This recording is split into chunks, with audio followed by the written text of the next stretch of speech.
we're going to have a quick chat with Cladys. Cladys, please come join us. Cladys is responsible for the F&B and corporate director here at Al Khozama.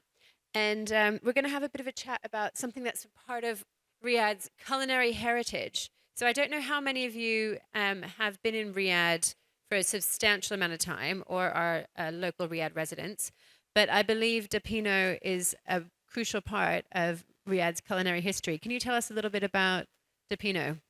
Yes. First of all, thank you, Jennifer, for having me here again for the second year in a row. So Da Pino was the very first Italian restaurant, not only in Riyadh, but in the Kingdom of Saudi Arabia.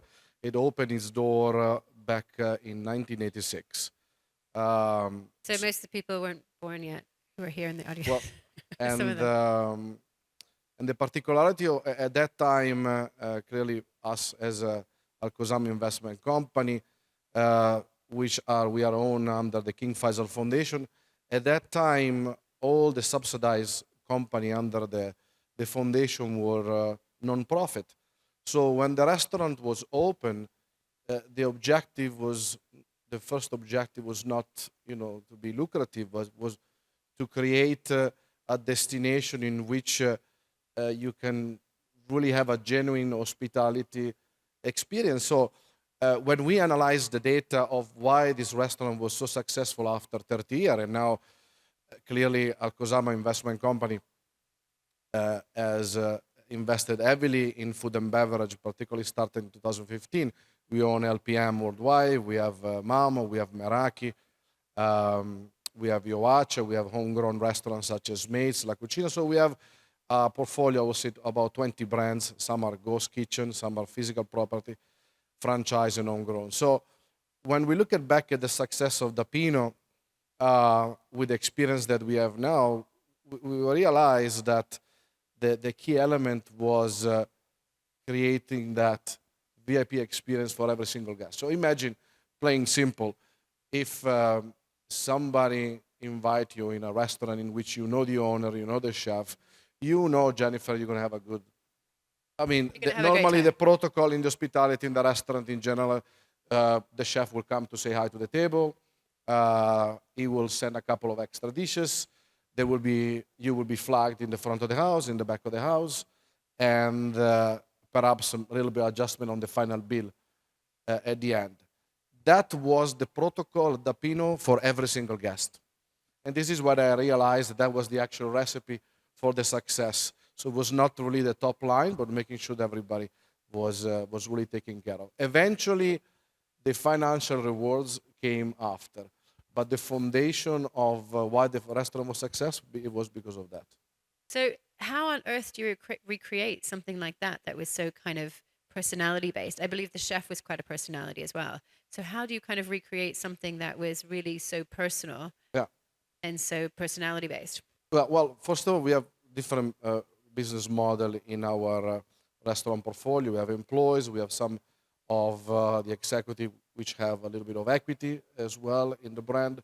So the key is to make sure that we have 4 or 5 characters which were exactly, which are the replication of what Da Pino was. They really had 3 strong head waiter, a chef and a second chef that were really the core value of the restaurant, the ambassador that they stay with the brand for over 30 years, and they were very well taken care from the foundation.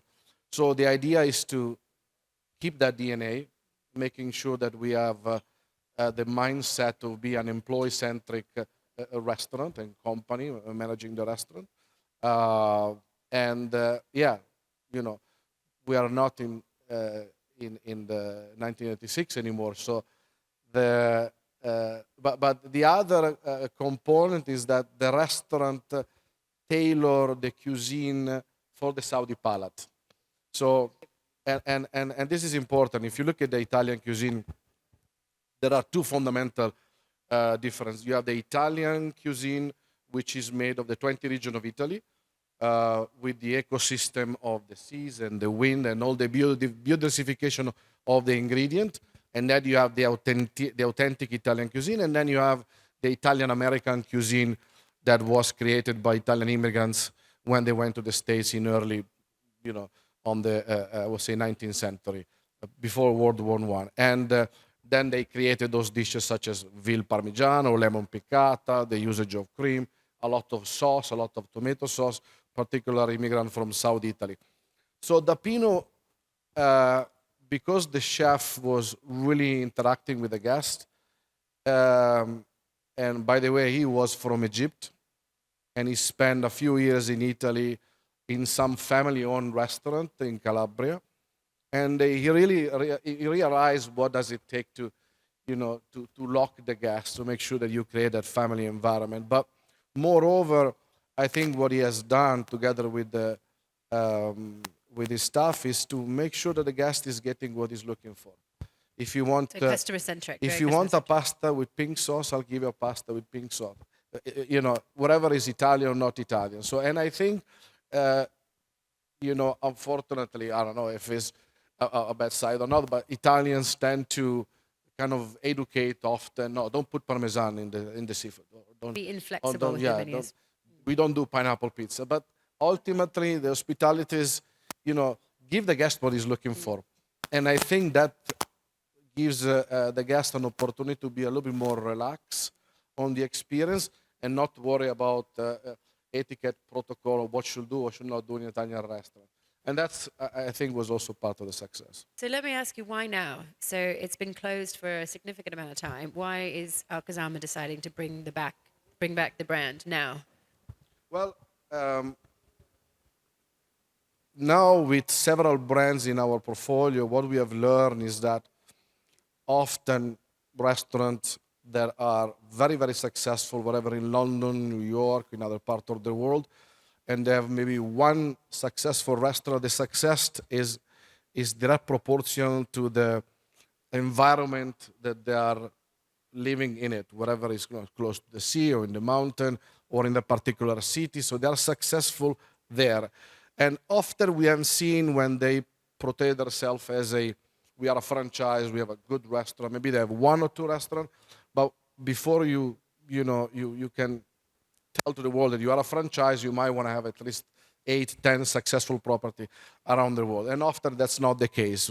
So when you're moving that concept from that geographic region in another region, particularly in Saudi Arabia, there is quite some adjustment that need to be made.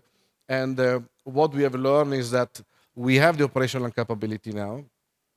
We can bring that the concept to life. We have created a Saudi restaurant called Mates in Bujeri Terrace, who we don't have a lot of competition of Saudi cuisine yet, but we won 3 awards: the Watson Award, the Time Out, and the Fax Awards as a best Saudi restaurant.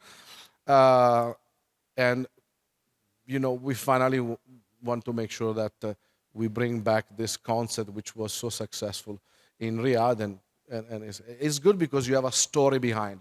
So the It has a foundation great is story. there. I mean, I was sitting at the counter yesterday, and one of the people there was saying, "Oh, I used to come here as a child," and other people say, "Oh, yes, I got engaged here." Or it seems to be something that's part of Riyadh's fabric. It was at that time was the place for a special occasion, not only for the regular consumer, but also for from the royal family as well. We had good connections, so we had a very good reputation. Excellent. Well, thank you so much. And I encourage you all to come and join me at Pino now for lunch because it's delicious. It's just there, right? Yeah, Yeah. we have a booth for the first year, and then we have started now to do the startup incubator process, because clearly we want to make sure that we don't just do a good Italian restaurant, but we want to retain what we have done in Something the special. past. Yeah, we don't want the guest to come, okay, this is a great Italian restaurant, but it's nothing to do with the Pino. So that's, I think there is some work to be done. We need to keep the DNA, Yeah. which is tough. But Thank good you, luck, Jennifer. Cladys. Thanks so you. much. Thank you. And that's lunch, everybody. We'll see you this afternoon.